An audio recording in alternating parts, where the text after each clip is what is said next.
Sawadee krap, I'm JP Mestanza, and today is Friday, September 20th. Please be aware that today marks the release of our English language newspaper, the Phuket News, as well as our Thai language sister paper, Gao Phuket. Grab yours at locations around the island. You're watching Phuket Extra, brought to you by pvcphuket.com. Phuket briefly saw the sun this morning before the heavy downpours continued from midday today amid the weather advisories that have been issued forecasting more rain for the region late into this weekend, possibly into Monday as well. Local officials are maintaining the weather warning for Phuket and the surrounding area for the coming days. Residents on the island and the rest of the Andaman coastal provinces are being warned to be cautious of flash floods and forest runoff, particularly in hillside areas, near waterways, and low-lying regions until at least Monday. Earlier this week, a standing disaster alert was issued for Phuket, and officials are maintaining the alert. Officials are under order to provide immediate assistance wherever necessary, and all people in risk areas are urged to exercise caution. A notice by the Phuket Marine Office instructed all boats less than 14 meters long to stay ashore. Floods have been reported at the intersection of Takran Road and Saktidet Road, as well as in Katanoi on Katanoi Road and on Patak Road in Kata and Karon. With flooding on several roads throughout the island, Chalong police are urging motorists who lost license plates while driving through floodwaters this week to contact them in case their license plates have been found and handed in. Their contact details are now on your screen. Stay up to date with the latest on thephuket.news.com. A 27-year-old woman was arrested here in Phuket after she was found driving a car that was connected to the murder of a driver for the ride-hailing app Grab, whose body was found in Nakhon Pathom province on Thursday.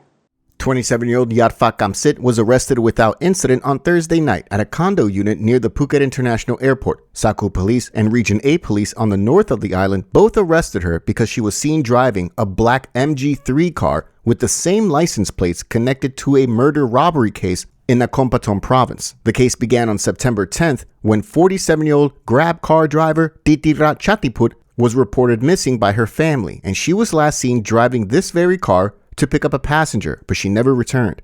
Then, 9 days later, on Thursday of this week, Titirat's body was found dead in a roadside ditch in Nakhon Pathom province. The car was still missing, but authorities in that province detected its GPS signal and was later spotted on CCTV in Phuket on Thursday afternoon.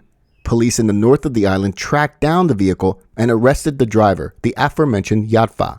Yatfa claimed that she had no knowledge of any of those details and that she bought the car recently from her brother-in-law, a police officer in Nakhon Sawan province.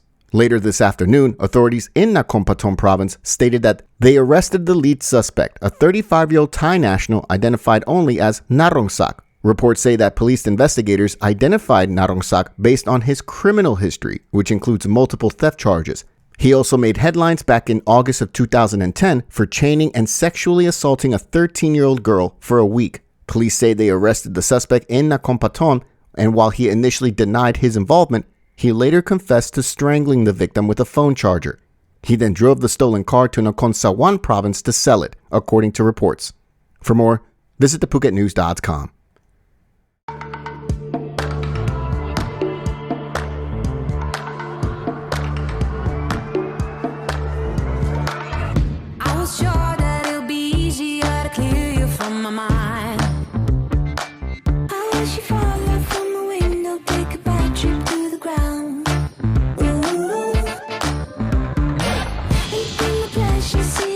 Just before you break a bone.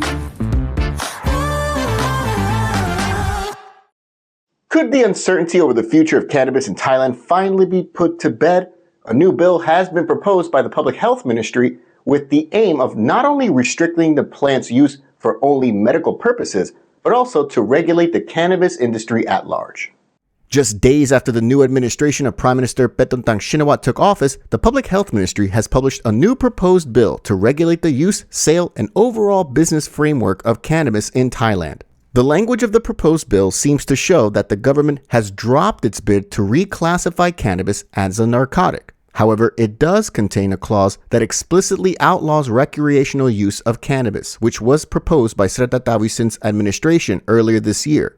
A fine of up to 60,000 baht will be issued for anyone who consumes cannabis or its extracts recreationally, while a 100,000 baht fine or a max of 1 year in jail, or both, will be faced by sellers of cannabis or its products for uses not specified under the law. The proposed bill also lays out licensing rules on cannabis planting, sales, exports, and imports, and requires all growers, suppliers, and related businesses to apply for and have new licenses or permits for their business. The new draft legislation allows state agencies to research the medical treatments that can be derived from cannabis.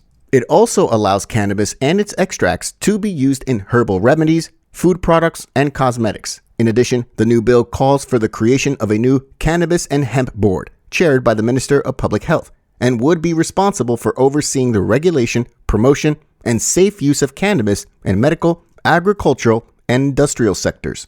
There have been a lot of questions over language in the new proposed bill about the requirement of having a medical practitioner supervise the sale of cannabis, though more clarity is expected in the coming weeks. Industry stakeholders and the public at large have until the end of this month, September 30th, just about 10 days from the publishing of this video, to submit any feedback that they have on the proposed Public Health Ministry bill on cannabis. From there, changes could be made to the proposed bill before the Health Ministry submits it to the Cabinet. From there, it'll go to Parliament for approval.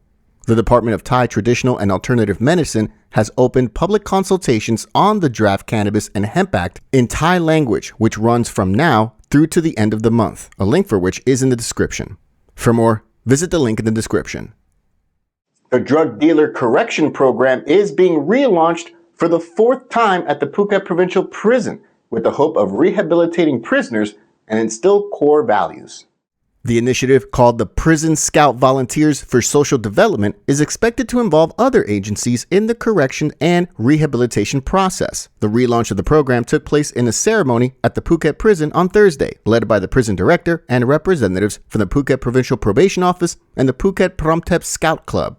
Each edition of the program includes 100 participants. The program provides vocational training and educational development for inmates, with a focus on preparing them for reintegration into society and ensuring support post-release. The program encourages inmates to follow the Scout Oath, promoting values such as self-discipline, unity, and respect for the nation, religion, and monarchy. For more, visit thephuket.news.com. Thanks so much for joining us and ending your week with us here at Phuket Extra, brought to you by pvcphuket.com. We'll see you again on Monday. Have a great weekend out there. Until Monday, stay classy, Phuket. Phuket's rapid modernization has made it one of the world's premier holiday destinations. Investors can still buy quality condominiums for as low as $75,000, and luxury properties can go all the way up to $20 million. Condominiums in Phuket are a safe, secure bricks-and-mortar investment, offering foreigners freehold ownership. Call or email Thai Residential, Phuket's #1 trusted real estate advisor, to find your perfect Phuket property.